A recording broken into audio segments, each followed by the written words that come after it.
This video is about defenses in possession of marijuana cases in the state of Alabama.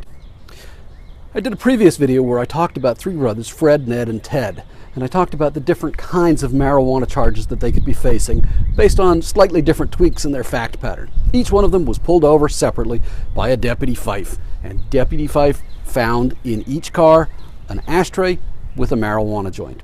What kind of defenses are available for these brothers?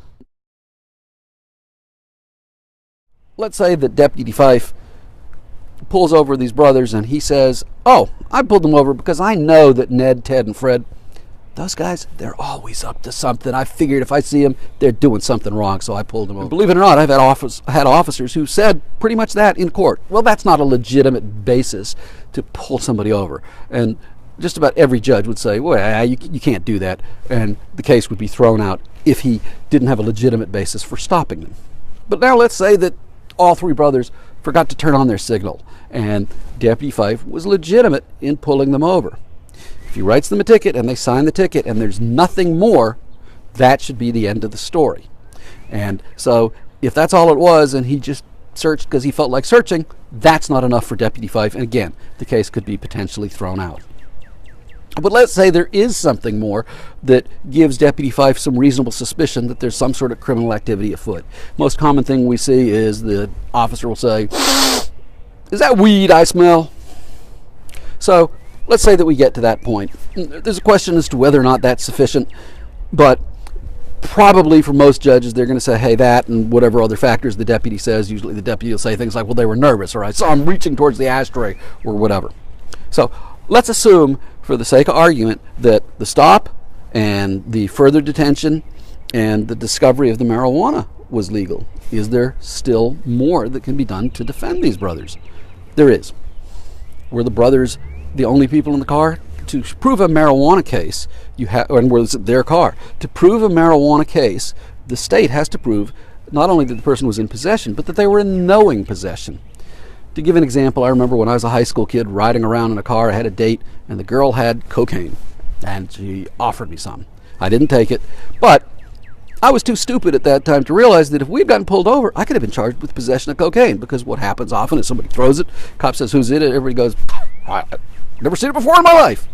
So to prove somebody guilty beyond a reasonable doubt, you have to show that the person was in knowing possession of whatever the substance was. So if there were other people who had ridden in this car or were in the car, or if it was somebody else's car, they're all sharing a car, that may be a defense as well. Now let's say everything that I've said, all of those things fail, and that none of those are successful by way of defenses. There's still more. Yeah, there's other things that a lawyer will look at. And of course, I, in a short video, can't explain all of them.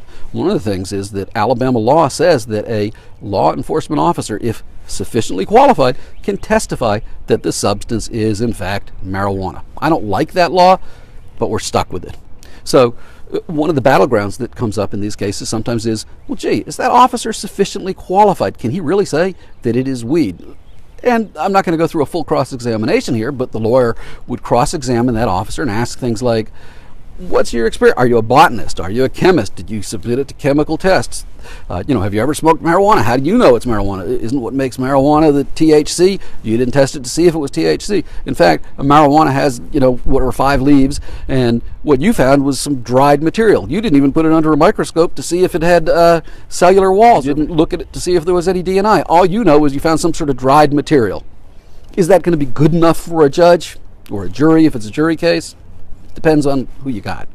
But even if all of those things fail, there's still more in the way of defending the case. And what may be surprising to a lot of the people who are watching this video is sometimes the best defense isn't a defense at all, but an admission. And here's why. The state of Alabama and the prosecutors, thankfully for a lot of people who find themselves in this hot seat, has gotten a lot more generous in the way that they deal with marijuana cases. When I first started practicing law 20, 30, however many years ago, we had a judge who, for a person who was convicted of possession of a single joint, he'd sentence them to jail, first offense, no priors. He'd put them in jail for 6 months. It's very rare to see anything like that nowadays. What happens for people who either don't have a record and don't have a serious record, many times the prosecutor will say, look, if your client will agree to admit that he has a problem and admit that he committed a crime, but go to counseling and successfully complete a counseling program, I'll let the case be dismissed. And many people who find themselves in the hot seat for a possession of marijuana case go, I don't really want to go to a trial. I'd rather do that, get counseling, and avoid a conviction. And by the way, and this is important, if you can avoid a conviction in a marijuana case, you may be able to later on ask for the expungement of that record. In other words, to have your record wiped clean. That's not an automatic thing, and that's a separate legal proceeding. But for a lot of people, they're thinking, I don't want to have this scar on my record for the rest of my life. And if I can go through the counseling program and I can get the case dismissed, I can even maybe get it erased from my record.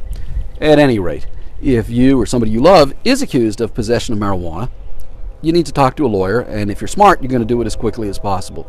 Of course, we're happy to help you here at Siegel & Siegel. If you want to give us a call, the number is below. And by the way, if you like this video, if you'd hit the thumbs up button, that's helpful to us. And also, if you like seeing videos on legal topics, of course I put these out as regularly as I can, and if you hit the subscribe button as they come out, you'll get them. Thank you for watching. I hope you have enjoyed this video and found it to be educational. Thank you again.